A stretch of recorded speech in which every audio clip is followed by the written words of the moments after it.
दोस्तों स्वागत है आपका अपने चैनल विकेश सर में। और आप लोगों को मालूम ही होगा कि हम लोग एक कड़ी के तहत अध्ययन कर रहे हैं हिंदी व्याकरण में लिंग, वचन और कारक।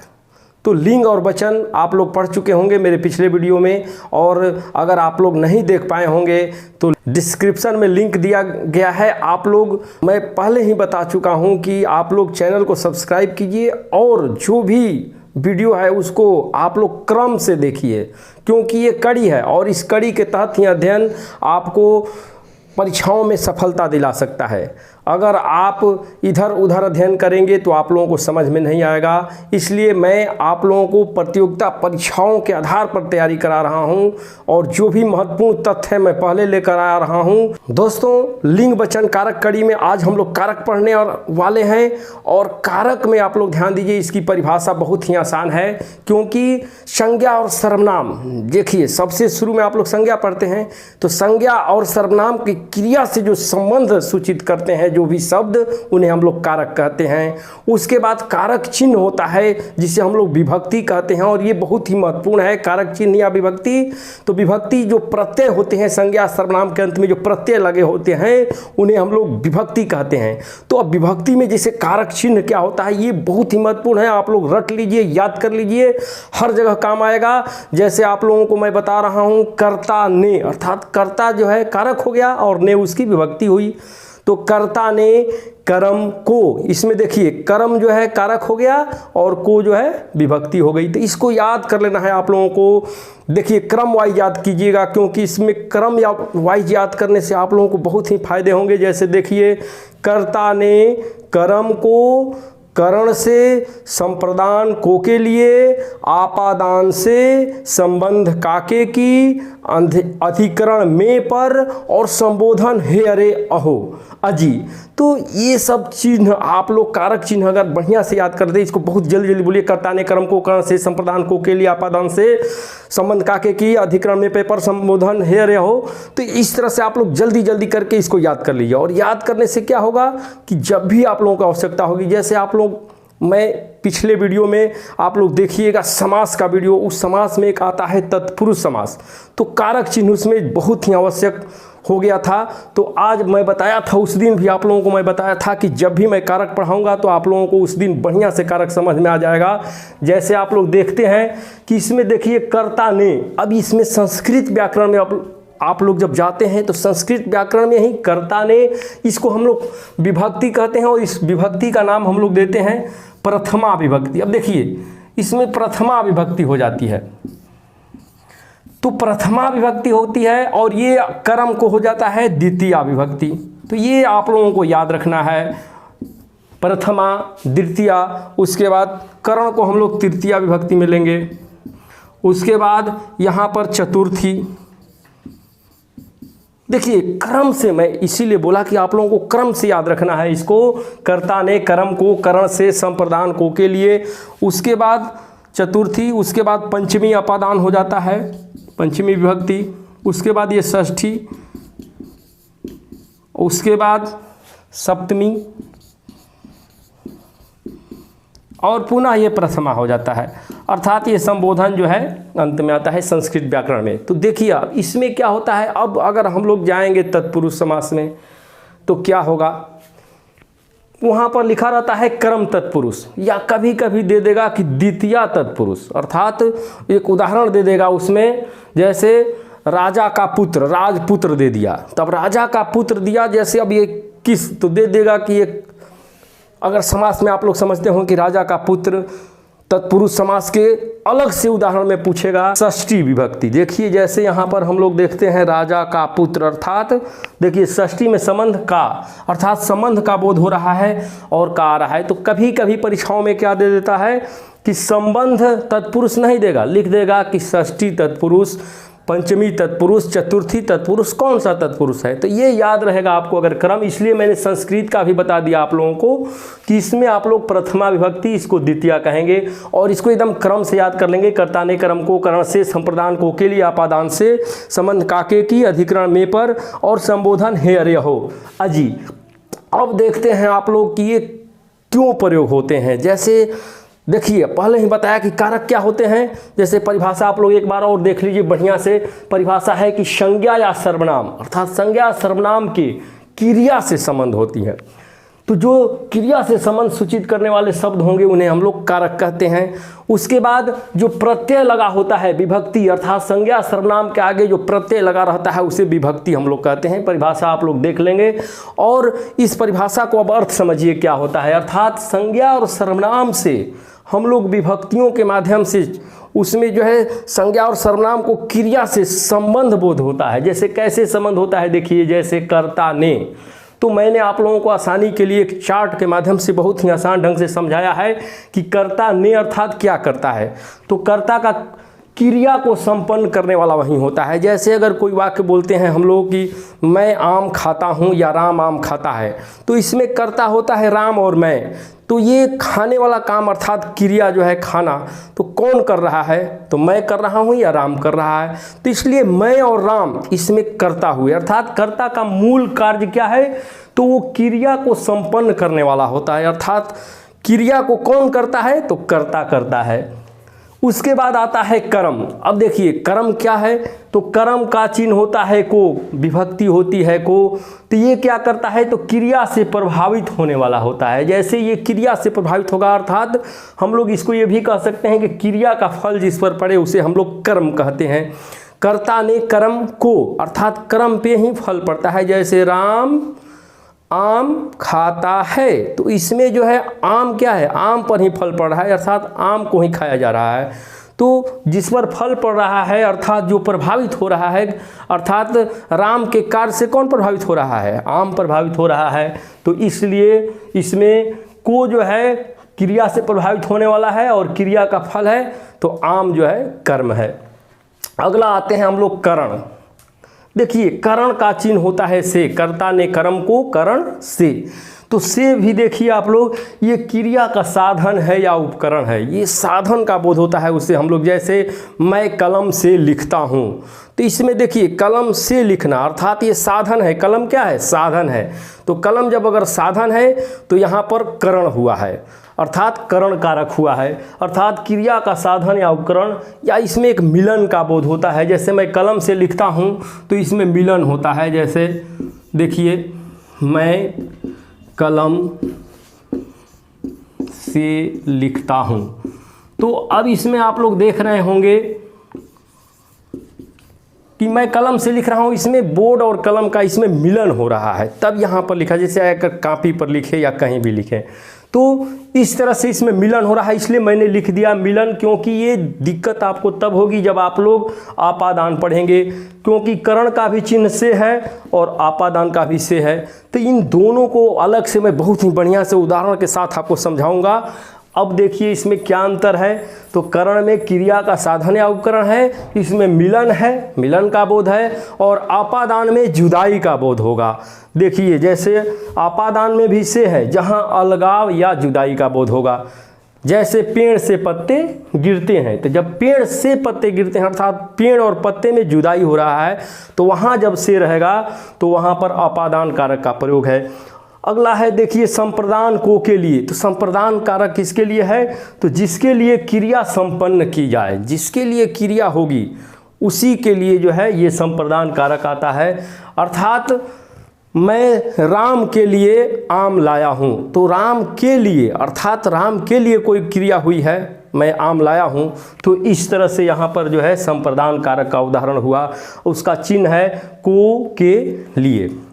अगला है संबंध। संबंध कारक में क्या होता है कि आप लोगों को संबंध का बोध होता है। जैसे का, के, की, रा, रे, री, अर्थात पदों के बीच या दो व्यक्तियों के बीच संबंध का बोध हो, का प्रयोग हो। जैसे मैंने अभी बताया आपको कि राजा का पुत्र, तो इसमें राजा और पुत्र में संबंध है, तो इस तरह से वहाँ जो का प्रयोग हुआ है तो ये संबंध का बोध हो रहा है। तो का, के, की, रा, रे, री जो है संबंध का बोध कराता है, इसलिए संबंध कारक है। उसके बाद अधिकरण। अधिकरण कारक में क्या होता है, तो में पर अर्थात क्रिया के होने का समय या स्थान का बोध कराए, अर्थात में अर्थात ये समय का बोध कराता है। और उसके बाद स्थान का भी बोध कराता है कि किस स्थान पर कोई भी काम हुआ है, अर्थात मैं या कोई भी काम, जैसे मछली नदी में तैरती है, तो ये में हुआ, वहाँ पर जब नदी में तैरती है अर्थात किस स्थान पर, तो नदी में तैरती है, तो ये आप लोगों का अधिकरण कारक होगा। उसके बाद है संबोधन कारक, अर्थात आप किसी को भी संबोधित करते हैं, सभा को संबोधित करते हैं या किसी व्यक्ति को कॉल करते हैं, बुलाते हैं, तो जैसे आप लोग हे, अरे, अहो, अजी अर्थात पुकारते हैं या संबोधित करते हैं कि अजी इधर सुनिए, तो इसमें जो है संबोधन का बोध होता है अर्थात संबोधन कारक का बोध होता है। तो इस तरह से सभी कारकों में आप लोगों को अंतर समझ में आ गया होगा। और अगर आप चिन्ह याद कर लेते हैं बढ़िया से कि कर्ता ने कर्म को करण से, संप्रदान को के लिए, आपादान से, उसके बाद संबंध काके की, अधिकरण में पे पर, संबोधन हे, अरे, अहो, अजी, तो इस तरह से जब याद कर लेंगे तो आप लोगों को बहुत ही आसानी हो जाएगी। और आप लोग उदाहरण के साथ समझ लिए, बहुत से उदाहरण मैं सबका अलग अलग उदाहरण दूंगा और इनमें अंतर, कुछ अंतर हैं, जिन अंतरों को कुछ वाक्यों के माध्यम से आपको समझाऊंगा। वीडियो के साथ बने रहिए। कारक आपका बहुत ही बढ़िया से मैं समझा दूंगा और ये कारक आपको हर जगह उपयोग में आएगा, इसलिए बहुत ही महत्वपूर्ण है, इसको छोड़ना नहीं है, ये आपको एकदम रट कर याद कर लेना है। साथियों आइए अब हम सभी कारक को उदाहरण के साथ समझते हैं। दोस्तों आप जानते हैं कि मेरी इच्छा यही रहती है कि आप लोगों को अच्छे अच्छे उदाहरण से आसानी से समझाऊं ताकि आप लोगों को एकदम बढ़िया से समझ में आ जाए और एक बार वीडियो को देखते ही आप लोगों को एकदम याद हो जाए। तो इस कड़ी में हम लोग आगे बढ़ते हैं और उदाहरण अलग से, कर्ता का अलग उदाहरण, कर्म का अलग, करण का अलग, और इनमें अंतर क्या होता है ये भी मैं अभी आसानी से आप लोगों को समझाने वाला हूँ। आप लोग एकदम ध्यान से वीडियो के साथ बने रहिए, देखते रहिए।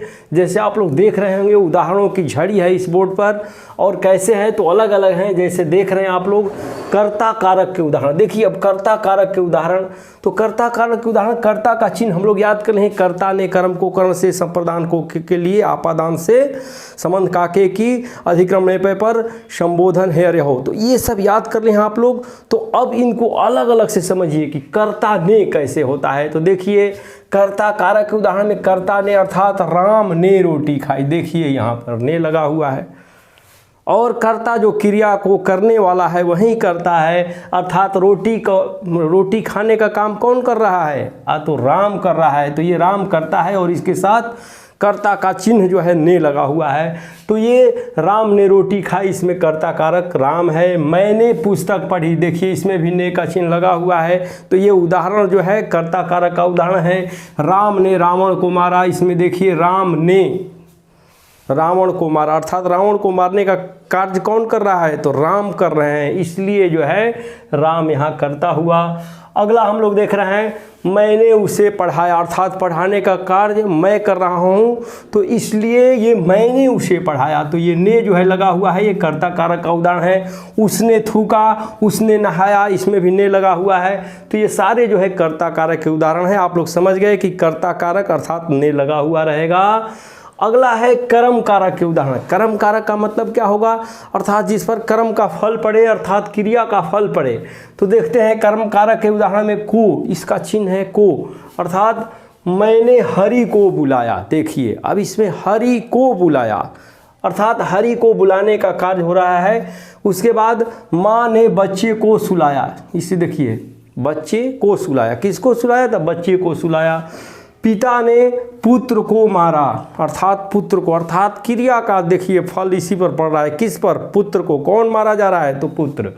हरि ने बैल को मारा, अर्थात बैल को मारा, तो इसमें जो है बैल को जो है कर्म कारक का उदाहरण है। इसमें कर्म कारक का चिन्ह जी है जो है को है, कर्ता ने कर्म को।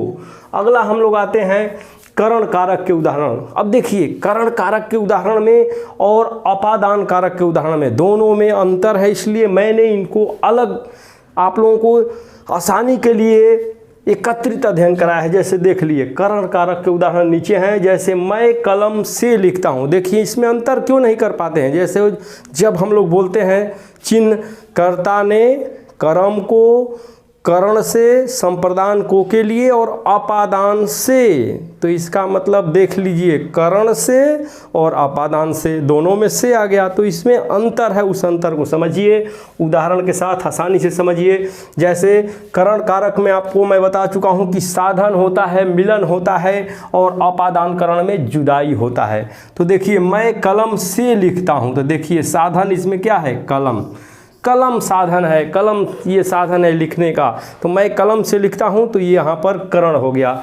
उसके बाद अपादान कब होगा, तो जब पेड़ से फल गिरा। देखिए, पेड़ से फल गिरा अर्थात पेड़ और फल में जुदाई हो रहा है। देखिए, जुदाई हो रहा है पेड़ से फल में, तो जब जुदाई होगा तो आप लोगों को याद रखना होगा कि अपादान कारक, और जब मिलन होगा या साधन होगा तो करण कारक, ये ध्यान रखेंगे आप लोग।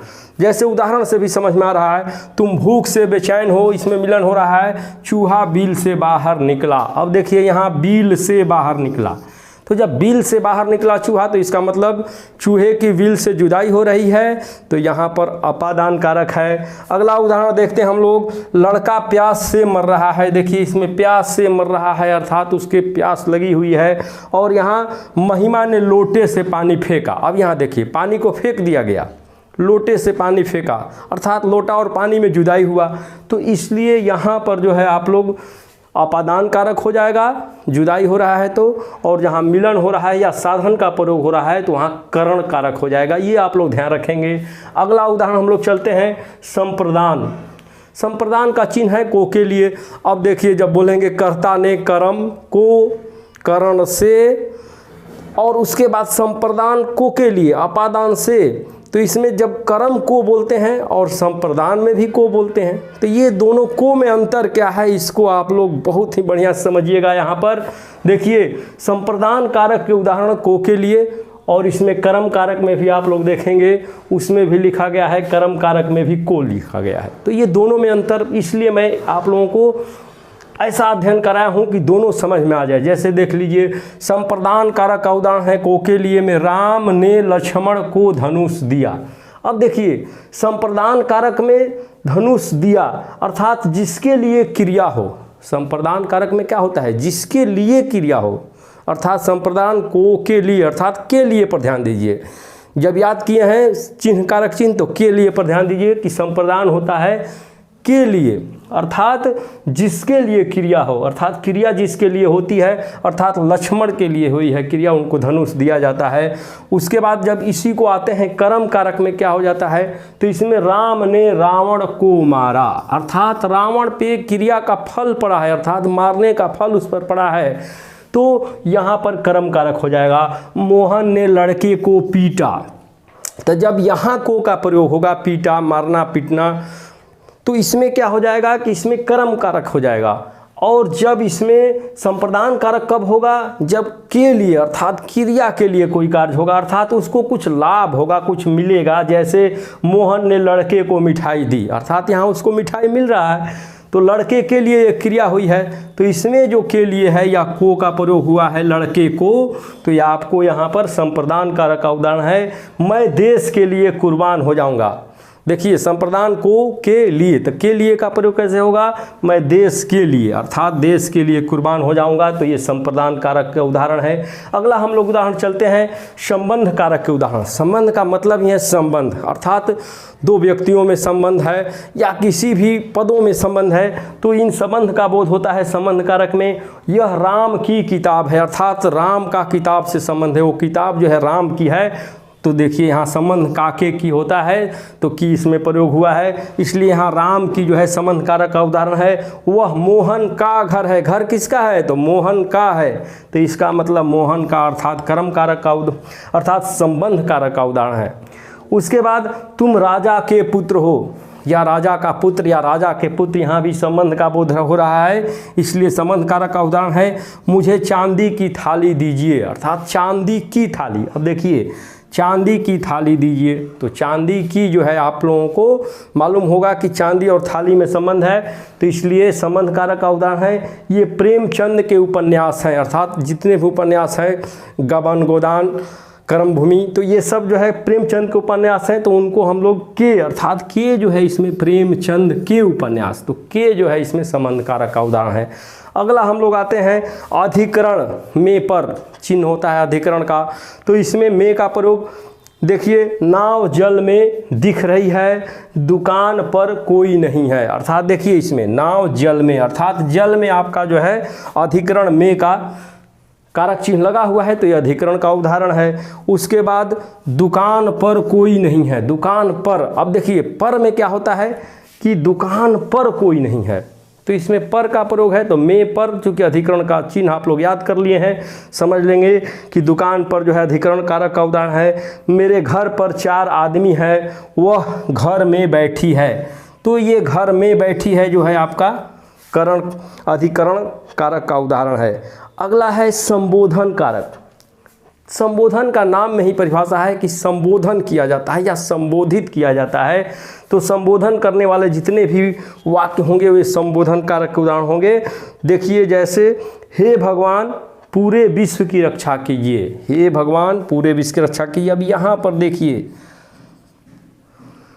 संबोधन कारक का ये चिन्ह है, ये चिन्ह जो है एक लाइन खींच के नीचे एक बिंदु दे दिया जाता है, तो यहीं आपको संबोधन कारक का चिन्ह होता है, इसको आप लोगों को लिखना पड़ता है इसमें। तो जहाँ भी ये संबोधन कारक का चिन्ह लगा हुआ हो तो आप समझिए कि ये संबोधन कारक का उदाहरण है। जैसे, हे भगवान पूरे विश्व की रक्षा कीजिए, अरे तुम इतने बड़े हो गए, अरे तुम इतने बड़े हो गए, थोड़ा आश्चर्य भी व्यक्त होता है इसमें। उसके बाद अजी सुनती हो, इसमें भी आप लोगों को, तो ये सब जितने भी संबोधन करने वाले वाक्य हैं, शब्द हैं, तो इन संबोधन करने वाले जितने भी वाक्य और शब्द का प्रयोग हुआ है तो आप लोग समझिए कि संबोधन कारक के उदाहरण हैं।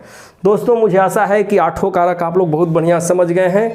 और अब हम लोग क्या करेंगे कि अब परीक्षाओं को देखते हुए शुद्ध और अशुद्ध शब्द, जैसे शब्दों की लिखने में शुद्धियाँ और अशुद्धियाँ होती हैं, कुछ शब्द लगते हैं कि एकदम सही है लेकिन वो गलत हो जाते हैं। ऐसे भी परीक्षाओं में बहुत से प्रश्न पूछते हैं जिसमें लिखा जाता है कि निम्नलिखित में कौन सा शुद्ध शब्द है, या कभी कभी ये पूछ देता है कि निम्नलिखित में कौन सा अशुद्ध शब्द है। तो हम लोग अगले वीडियो में इसको पढ़ेंगे। और मैं एक बात और कहूँगा कि आप लोग कोई भी चीज़ बहुत ही क्रम से पढ़िए, क्रम से पढ़ने से आप लोगों का ज्ञान बढ़ेगा। और परीक्षाओं में आप लोग, हमेशा मैं बोल रहा हूँ कि विस्तृत अध्ययन कीजिए। अब ये मत सोचिए कि मैं एक सिलेबस ले लूँ और उस सिलेबस का ही अध्ययन करूँ। सिलेबस का अध्ययन करने से कोई फ़ायदा नहीं है, क्योंकि परीक्षाएँ बहुत ही कठिन होती जा रही हैं। जनसंख्या वृद्धि इतनी हो चुकी है, परीक्षाओं में इतने बच्चे बैठ रहे हैं कि हम लोग जो है जब भी सोच के जाते हैं कि यहीं आएगा, कोई बता भी देता है आप लोगों को कि चलिए ये याद कर लीजिए, इसी में से 10 पूछेगा, तो ये आप लोग भूल जाइए, ये सुनना बंद कीजिए। ज़रूरी नहीं है कि उसी 10 में से पूछेगा, कहीं से भी पूछ सकता है। इसलिए आप लोग विस्तृत अध्ययन कीजिए। और मैं यहीं आप लोगों को सलाह देता हूं कि आप लोग विस्तृत अध्ययन करेंगे तो आप निश्चित ही सफल होंगे। धन्यवाद।